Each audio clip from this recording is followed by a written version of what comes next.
It was a Thursday night, early fall. The kind where Chicago's wind bites just enough to remind you summer's over. Haley had asked me, kind of last minute, to come to a dinner with some of her colleagues. They'd just wrapped a big project, something in marketing or client development. I never really kept up with the specifics. Still, I agreed. Figured it'd mean a lot to her if I showed up, smiled, laughed at the right times, played the part of supportive husband. We ended up at this trendy restaurant on the near north side, all exposed brick and Edison bulbs, the kind of place where the menus are one page and the plates come with microgreens you didn't ask for. I recognized a couple faces from her office Christmas party last year, but I mostly just listened while everyone else talked shop. There were 8 of us total, Haley and me, 2 couples from her team, a woman named Lindsay who Haley always spoke about with a weird mix of admiration and irritation, and some guy from upper management who looked like he spent more time on his hair than on his emails. I wasn't uncomfortable. Not exactly. But there was something about the whole night that felt off. Or maybe I felt off. Like I was the only one who didn't know something. Haley was sitting to my right, dressed in that simple black dress she always wore when she wanted to look elegant but not like she was trying too hard. She looked beautiful. She always does. But even as I thought it, I realized I'd barely looked at her all week. She'd been so busy. Early mornings, late evenings, phone on Do Not Disturb after dinner. I chalked it up to work. That night, I noticed she was laughing louder than usual, leaning in more. Her phone buzzed at least 3 times, and each time she flipped it face down before I could glance over. It wasn't a big deal, right? People do that. But still, it stuck with me.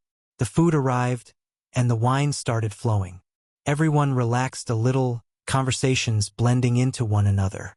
Lindsay was telling a story about a client who'd made her cry during a pitch meeting, and someone else joked that they'd been traumatized by worse. Haley was mid-sip when the waiter circled back around with a fresh bottle of red. He poured it into her glass. She looked at it, smiled, swirled it with just enough familiarity to make it clear this wasn't her first time with this particular wine. Then she chuckled, a soft sound almost to herself. Leaning toward Lindsay, she said, "Ben used to love this." Just like that.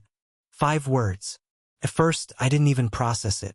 My fork paused halfway to my mouth, and I glanced at her. But the reaction around the table was instant. The laughter stopped. Lindsay's smile faded just slightly. The guy across from me raised his eyebrows and took a sip of his drink like he suddenly didn't want to be part of this conversation. Even the server, who was still mid-pour, seemed to pick up on the shift. I turned toward Haley, slow, deliberate. She felt it, the silence, the sudden weight in the air. She turned too, met my gaze. For a split second, her face went completely blank. Not guilty, not panicked, just blank, like someone trying to remember what language they were supposed to be speaking. Then she forced a smirk and said, "It's a joke, inside joke, from a show we were all watching during the retreat. One of the characters was obsessed with wine." She let out a short, breathy laugh, eyes flicking toward Lindsay for backup. But Lindsay just smiled politely and sipped her drink. I kept my face still. I've always been told I have a good poker face, maybe too good. I didn't say a word, but inside something cracked. Because here's the thing. My name isn't Ben, and Haley knows I hate wine. She's never once made a wine reference involving me. Not at home, not with friends, and definitely not at a professional dinner with her colleagues.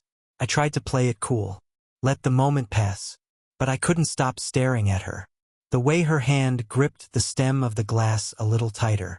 The way her smile lingered just a second too long, frozen in place like it had been glued there. Her voice was casual, but her body betrayed her. She was pale, not white as a sheet pale, but something in her cheeks had drained, like all the warmth had slid out of her body and was now sitting at the bottom of that glass. Everyone at the table went back to their conversations eventually, but there was a new kind of buzz beneath it all, like they were trying not to pay attention, like they'd seen a scene from a show they didn't want to admit they were watching. I laughed at the right moments, nodded, took a bite of my food, but all I could hear over and over again was her voice. Ben used to love this. Not John, or Matt, or Jake. Not some harmless, common name that could have been an innocent mix-up. Not a character I'd heard her mention from some show. No, Ben. I didn't know a Ben. At least not in her circle. After dinner, Haley tried to pretend nothing had happened. She slipped her arm through mine, smiled up at me, asked if I wanted to grab dessert somewhere else. Just us. I shook my head, said I was tired. In the car, she started talking about her day, about Lindsay's new promotion, about how the food was great but a little underseasoned. But her voice had this forced casualness, like she was walking across thin ice and pretending not to hear the cracks beneath her feet. She didn't ask me if anything was wrong. I didn't ask her who Ben was. I didn't need to, because I knew. Deep down, even as I tried to ignore it, even as I stared out the window pretending to care about the traffic lights, I knew. That wasn't a joke. That wasn't a slip. That wasn't TV trivia or some retreat anecdote. That was a name that wasn't supposed to be said. That was a memory that wasn't mine. And the worst part? She didn't even flinch when she said it. After that night, I couldn't unhear it. I tried, believe me. I told myself I was overreacting, that I'd misunderstood, that Ben was just a weird joke, a reference I wasn't in on. People slip up, right? Names get tossed around. Maybe it really was from a TV show. Maybe Lindsay would confirm it, if I ever worked up the nerve to ask.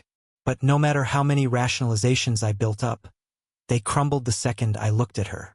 Because Haley never slipped. Not like that. She was always precise. About her schedule, her words, her image.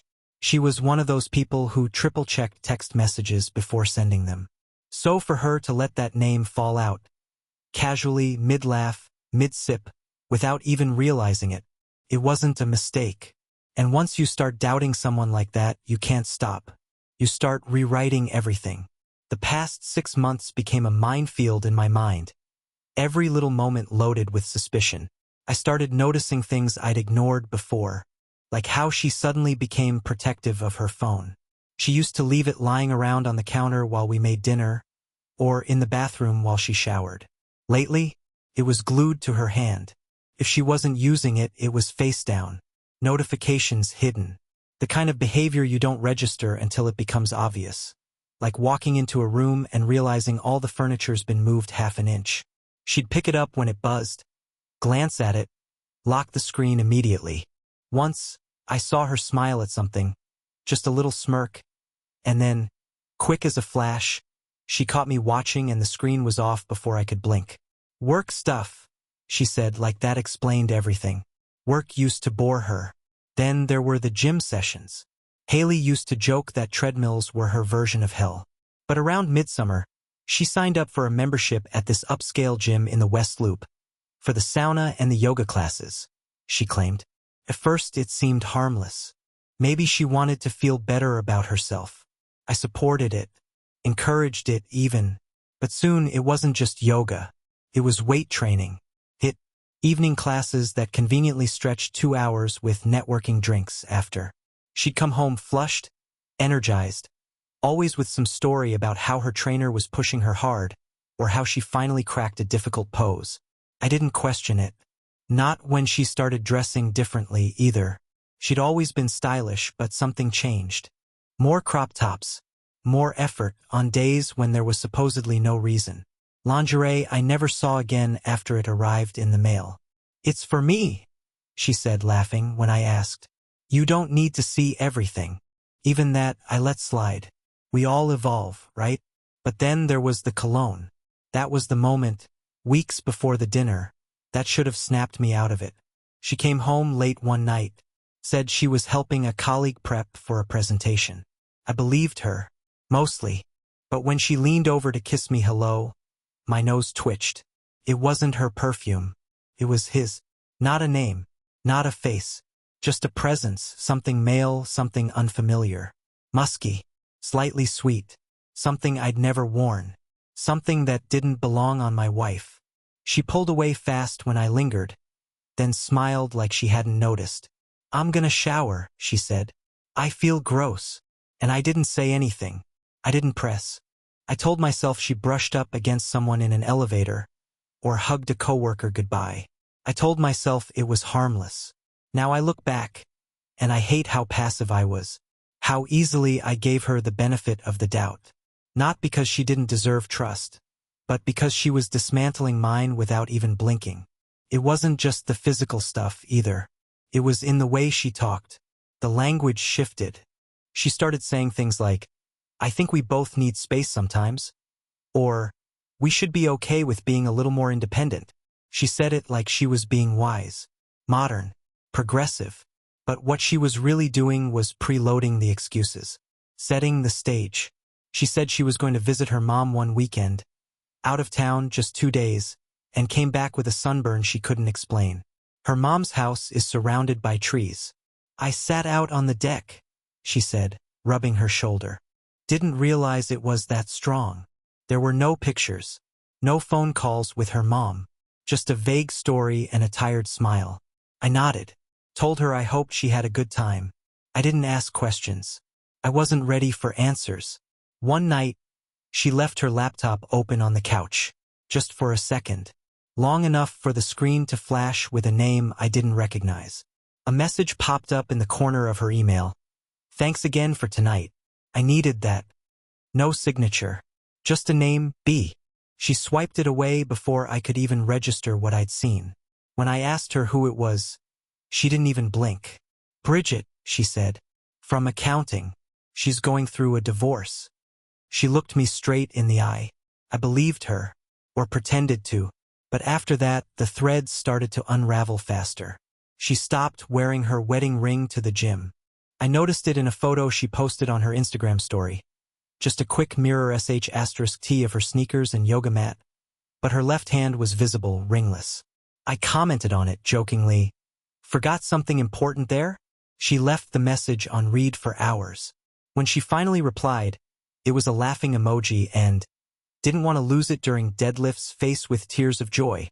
But the truth was, she had already started shedding the parts of her that belonged to me. Every late arrival, every guarded glance, every excuse that felt half-baked. I spent nights lying next to her, staring at the ceiling, wondering if I was going insane.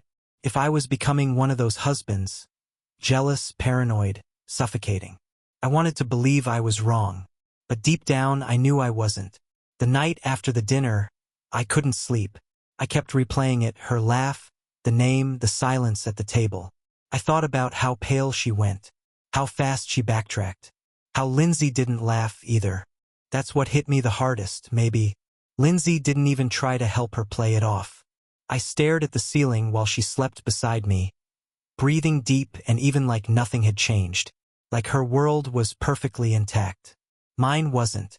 In the morning, she kissed me on the cheek, made herself a smoothie, talked about her day like everything was normal. And maybe for her it was, but for me, that dinner was the turning point. That name Ben was a thread, and I had started pulling. 2 days later, she left her tablet on the kitchen counter. Haley rarely used it. It mostly sat around gathering dust, except for the occasional recipe search or when she traveled for work. I picked it up to move it out of the way, maybe plug it in, when the screen flickered on with a notification. I shouldn't have looked. I really shouldn't have, but I did. There it was again. B. Just a single letter and a preview. "Miss you already." My stomach dropped. I stood there for a long moment, frozen, staring at the screen like it might explain itself if I looked hard enough. Maybe it was another Bridget. Maybe I was misreading it. Maybe, no, not anymore. I tapped the screen. It didn't ask for a password. I wish it had. The tablet opened to her home screen, clean and tidy, like everything Haley presented to the world. A curated life. But tucked into the corner of her gallery app was a folder labeled simply, "Saved." I almost didn't click it. Some part of me wanted to hold onto the uncertainty, the thin veil of plausible deniability I'd been hiding behind for weeks. But another part, the deeper, sharper part, needed to know, even if it shattered everything. So I opened it. And there they were. Photos. The first one was of Haley, wrapped in a white hotel robe, standing near a floor-to-ceiling window. I recognized the skyline behind her. Downtown Chicago, taken from one of those overpriced riverfront hotels. The kind of place people go to not be seen. She was smiling, softly, The kind of smile she used to give me. I swiped to the next photo. Same robe. Same window. But this time she wasn't alone. A man stood beside her. Shirtless. His face angled slightly toward her like he was saying something that made her laugh. And her body language, relaxed, mate, like she'd done this before, told me everything. My fingers trembled. I kept scrolling. Another photo, taken from across the room, a mirror in the background. That's when I saw it. Their reflection. Her lips on his shoulder, his hand resting on her hip. And the last photo? The timestamp. The date matched the weekend she told me she was visiting her mother. She even called me from the car that day, said she was getting on the highway now. Promised to call again when she arrived. I remembered that call. I remembered the rain tapping against our bedroom window while I sat on the bed, listening to her lie to me in real time. She never went to her mother's. She went to him. I didn't move for what felt like an hour. I just stood there, the tablet heavy in my hands, the air buzzing around me like static. My chest felt tight, like I'd swallowed something sharp and it was still cutting its way through. This wasn't a suspicion anymore. This wasn't a gut feeling or a badly timed joke. This was reality, raw, unfiltered, and undeniable. She cheated. She cheated on me. The photos were quiet, clean, almost artistic in their composition. But I saw everything I needed to see in them. The closeness, the comfort, the repetition. This wasn't a fling. This was a second life running parallel to mine, just out of reach. I wanted to throw the tablet across the room. Smash it. Break it like she had broken us. But I didn't. I placed it back exactly where she left it, like I'd never touched it. Because something had shifted in me. Not just heartbreak, but something colder, clearer. I wasn't going to confront her in a rage. I wasn't going to yell or cry or beg. I was going to end it calmly, carefully. She had made her choices. Now I'd make mine. That night I barely spoke. She came home later than usual. Another late meeting. I nodded. She smiled, kissed me on the cheek, poured herself a glass of wine, and curled up on the couch with a blanket like it was just another normal Tuesday. She didn't notice that I didn't touch my food. Didn't notice that I stared at her just a little too long when she laughed at something on her phone. She didn't notice me at all, really. Or maybe she did, and she was just too deep in her lies to care. When she went upstairs to shower, I opened my laptop and started collecting. I backed up the photos to a drive. Took **TS. Checked the timestamps. I went through our shared financial accounts, scanned for unusual charges, restaurants, rideshares, hotel stays. It didn't take long. There were patterns, carefully spaced just enough to avoid suspicion. Except now I wasn't guessing. Now I was looking with eyes wide open. That's when I noticed something else. She had a second email, tied to her old college address. She was sloppy enough to leave the recovery email linked to her main inbox, so I reset the password. Just to see. Just to understand the scale of what I was dealing with. When I logged in, I found more than I expected. Messages. Dozens of them. Some short. "Miss you already," or "Tonight was amazing." Others longer. Full of in-jokes and pet names I'd never heard from her before. But one stood out. From him. Ben. Subject. "Still thinking about your laugh." Couldn't read the whole thing. My stomach turned after the first paragraph. He wrote about the curve of her shoulder. The way she leaned into him during their last weekend together. He wrote like he owned pieces of her I thought belonged to me. And worse? She replied. She replied with warmth. With emojis. With the kind of vulnerability she used to save for me. I shut the laptop. I sat there in silence, the kind of silence that vibrates in your skull. I stared at the floor, my vision blurring. It wasn't even sadness anymore. It was numbness.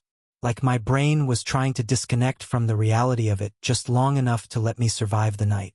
Eventually, I got up, went upstairs and slid into bed beside her. She shifted in her sleep, murmured something soft, and turned over. I watched her. I watched her sleep like a stranger. The woman in those photos, the woman writing those emails, was not the woman I married. Or maybe she was, and I just never really knew her. Either way, she wasn't mine anymore. The next morning, She acted like nothing had changed. Made coffee, packed a gym bag, wore her hair in that low bun she knew I loved. Asked if I wanted her to pick up anything from Trader Joe's. I smiled, said no, told her to have a good day. She kissed me like she always did, casual, familiar, and I let her walk out the door. I waited a full minute after it closed before I exhaled. Felt like I'd been holding my breath for days. This was it. The end had started. I wasn't mourning anymore. I wasn't hoping for answers or apologies. I had what I needed. The truth. The hard, clear truth. And now it was just a matter of time. She thought she was still in control. She thought I didn't know. But I knew everything now. And I wasn't going to be the one. I became two people after that. There was the version of me she saw, quiet, patient, a little tired maybe, but loving in all the right ways. The husband she could still lie to without question. Then there was the other version. The one who spent hours digging through emails, tracking logins, syncing cloud backups. The one who followed digital breadcrumbs while she went about her day pretending we were still okay. You'd be surprised how many people reuse passwords. Even smart ones. Especially the ones who think they're too clever to get caught. Haley was no exception. Her secret email used the same login as the one we shared our Netflix account with. Once I realized that, the floodgates opened. I accessed her synced contacts, her browsing history. Even an old calendar app she must have forgotten was still linked. She had meetings that didn't show up on our shared calendar. Names I didn't recognize. Events labeled vaguely. Session, check-in, core strength. They weren't with Bridget. They weren't with her mother. They were with him. Then, I finally had his last name thanks to one email in her drafts, where she'd started writing something she never sent. The kind of letter you write when you're trying to let someone down easy. It was titled Closure, but it wasn't finished. Maybe she never meant to send it. Maybe she didn't want closure. Maybe she just wanted both. Ben Rowan. I looked him up. He was a personal trainer. Ran a boutique gym over in Fulton Market, the kind of place that advertised mind-body transformation, and charged $200 a session to push people through circuit reps while pretending it was spiritual. Tall, fit, beard trimmed just enough to look effortless. His website was full of testimonials from young professionals who swore he'd changed their lives. And somewhere in that roster of grateful clients, buried beneath fitness talk and before and after photos, was Haley. She had left a 5-star review under her middle name, with no profile picture. But I knew it was her. The wording was hers. Empowering. Transformational. I never felt more in tune with myself. That last line made me flinch. Because I remembered a night, maybe 3 months earlier, when she'd used almost those exact words with me. Sitting across from me at dinner, swirling a glass of wine and saying, I don't know, lately I just feel more in tune with who I really am. I thought she meant the yoga, the independence. I thought she was growing. She was detaching. I dug deeper, searched his name across every social platform I could find. Instagram, Facebook, even LinkedIn. His profiles were mostly private, curated, just like hers. But on his gym's business page, there were stories archived from past events. Training sessions, pop-up fitness retreats, gym parties. One photo stopped me cold. A group sh*T from a rooftop party 2 months ago. Maybe 15 people gathered under string lights, holding drinks, all toned arms and post-gym glows. And there, on the far right, half turned toward the camera, was Haley. She was wearing a navy dress I hadn't seen before. Her hair was up. Her smile was wide, but it wasn't for the camera. She was mid-laugh, looking toward someone just out of frame. And in her hand, that purse. The one I bought her last Christmas. The one she told me she brought to Megan's bachelorette party that night. She hadn't even tried to hide it. The same bag, the same earrings, even the same nail color I remembered from when she came home late and said, "Ugh, Megan's friends are so wild. You would have hated it." I didn't say anything then, just smiled, told her I was glad she had fun. That photo told me everything I needed to know. She didn't lie to protect me. She lied because the truth didn't fit the version of herself she wanted me to believe in. And that version of me, the husband waiting at home with takeout and Netflix queued up, He was the lie now. That weekend, I started watching her more closely. She'd leave for the gym in the early evening, saying she'd be home by 9. But 9 became 9:30, then 10. Then, I stayed to chat with some of the girls. I tracked her location using an app one had installed months ago when we went hiking upstate and wanted to be able to find each other if we got separated. She forgot it was still connected. She was never at the gym that late. Sometimes, she'd be parked near the river. Sometimes near Ben's gym. Once, only once, she pinged at a hotel. She came home glowing that night. Said they'd had a group sound bath after class and she fell asleep during it. I smiled and asked if it helped her sleep better. She said it did. I didn't sleep at all that night. I used the time to download every bank statement I could get my hands on. Her credit card had charges that never made sense until now. $1.58 at a rooftop bar in July. $142 at a steakhouse we'd never been to. Flowers delivered to an address that wasn't her office or our house. I found a folder on her Google Drive, titled Inspo. I'd seen it before, thought it was just home decor and recipes. Most of it was. But halfway through were *TS of hotel bookings, photos of weekend getaway cabins with captions like, secluded, finally, or romantic energy dizzy. One of the cabins was in Lake Geneva. Funny enough, that was the same weekend she told me she was sick and just wanted to stay in bed all day. She said not to worry, not to come home from my parents early. I didn't. She was probably in Wisconsin with him. Wrapped in a robe, drinking red wine, maybe saying his name with the same softness she used to save for mine. I became obsessed. Compulsive. I'd sit at work answering emails with one hand and digging through old records with the other. I combed through her Spotify history. Our accounts had been briefly linked once for a family plan.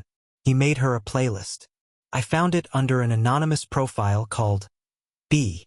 A list of songs titled for us with tracks we never listened to together.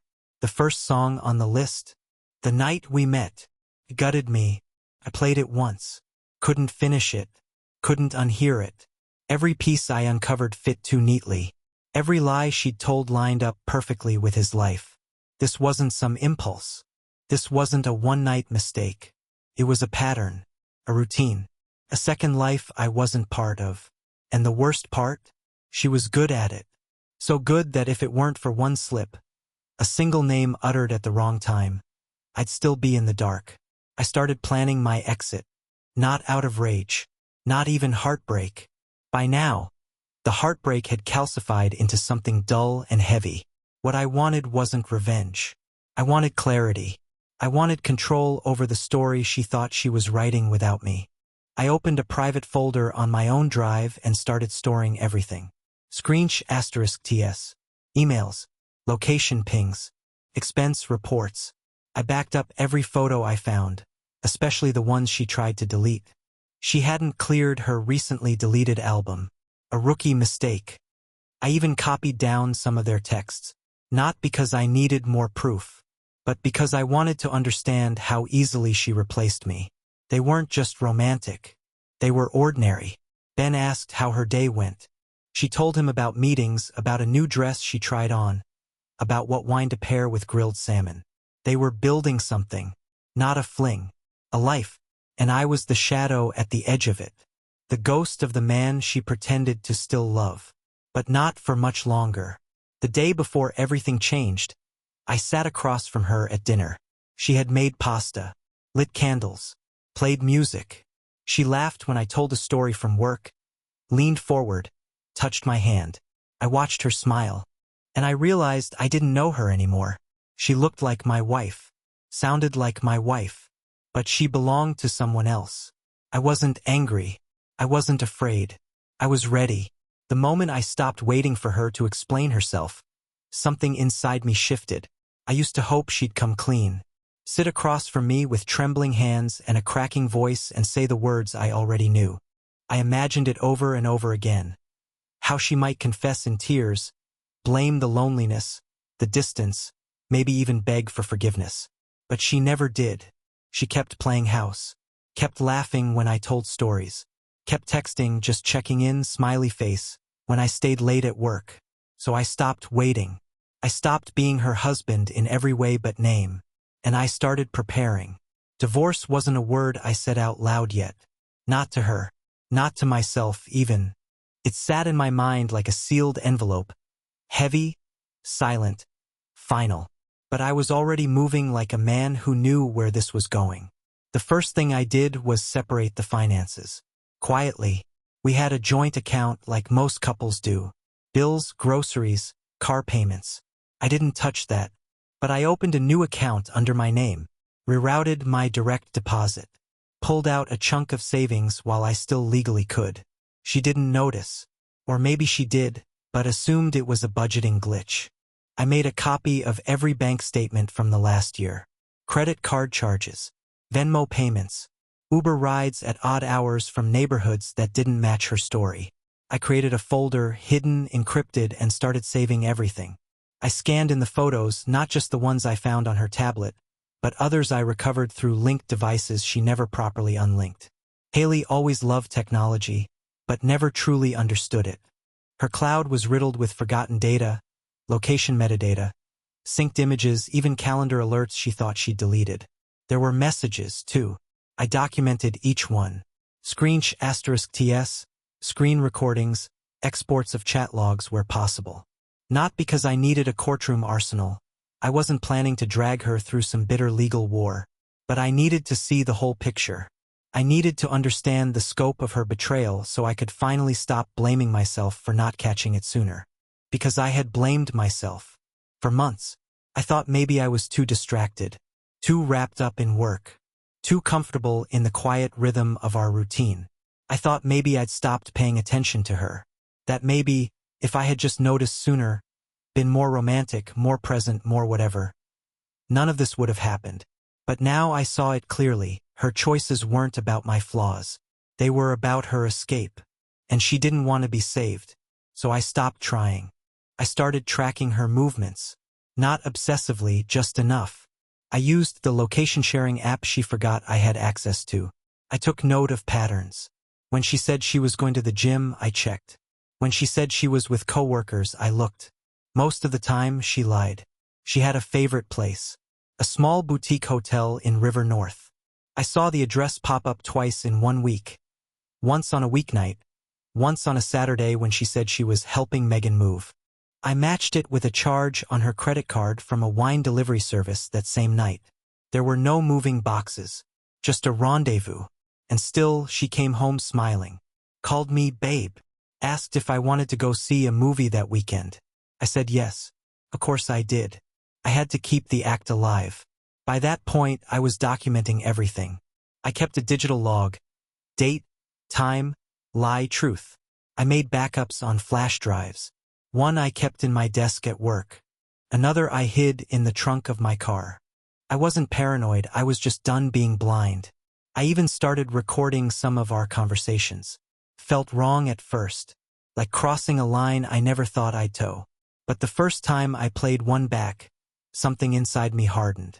Her voice, so calm, so casual, talking about meal prepping for the week while I knew. She had spent the morning wrapped in another man's sheets. It wasn't just the cheating that broke me. It was the performance, the ease with which she lied, the comfort she had slipping between her double life like changing shoes. I contacted a lawyer. Discreetly. It was a friend of a friend situation. A referral I'd sat on for weeks before I finally made the call. I met with her in a downtown office, all clean lines and neutral tones. Her name was Lisa. She was sharp, direct, and didn't waste time asking why I was there. She asked for the facts. I gave them to her, organized, documented, chronological. She read everything without flinching. When I finished, she closed the folder, looked me in the eye, and said, "You've already done the hardest part." I nodded, because I had. I'd buried the hope. I'd grieved the marriage. Now I just had to bury the body. Legally, of course. We talked strategy. She explained the best way to serve the papers, the division of assets, the likelihood that Haley's infidelity would impact the settlement. Illinois is a no-fault state, so there'd be no courtroom drama. But the evidence would help negotiate terms if she tried to fight me on anything. Lisa asked what I wanted. I told her peace. I wasn't after punishment. I just wanted out. We set a plan. I'd gather a few final documents, create a timeline, finalize the papers. Then we'd deliver everything in a way that left no room for spin. She wouldn't see it coming. And I didn't feel guilty about that. Not anymore. Back at home, I was still the husband. I kissed her goodnight. I folded her laundry. I asked about her meetings. She told me about team lunches, fitness goals, late-night brainstorms. I nodded, smiled, listened. But I wasn't there anymore. I was gone. One morning, I stood behind her while she did her makeup in the mirror. She was humming some song I didn't recognize. Her reflection caught mine, and she smiled at me like she still believed we were fine. And maybe, in her mind, we were. Maybe I was just the background character now. The placeholder. The man she came home to when Ben was busy or when she needed to reset the facade. She said, "You okay?" I blinked. "Yeah, just thinking." She kissed my cheek. "About what?" "Nothing important." She smiled and went back to her mascara. But I was thinking. About the appointment I had later that day. About the envelope sitting in my briefcase, signed statements, timelines, copies of the photos she still didn't know I had. I was thinking about the moment her whole story would collapse. And how quiet I intended it to be. Because that's the thing about betrayal. Everyone imagines the blow-up, the shouting, the slamming doors. But real betrayal? It dies in silence. In quiet steps. In folders she never saw me open. In passwords she never changed. In the man standing behind her, who once loved her more than anything, and now felt absolutely nothing. I didn't yell. I didn't accuse. I simply sent her a link. An unlisted folder filled with everything. The photos, *TS, messages, timelines. I sent it to her work email. No subject line. No message. An hour later, she walked through the front door like someone had been *T, and she'd heard the echo. Tears in her eyes. Breath shaky. She opened her mouth to speak, but I was already seated at the table. Divorce papers waiting, pen in hand. She stood there, frozen, like her whole world had shifted and I hadn't moved an inch. She tried. I slid the pen toward her.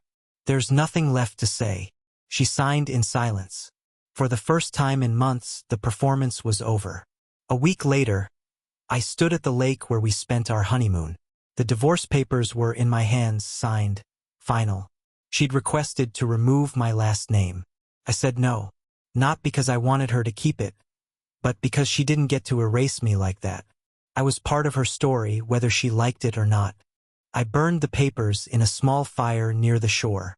Not out of revenge, but restoration. She had broken something, but I was still whole. And finally, free.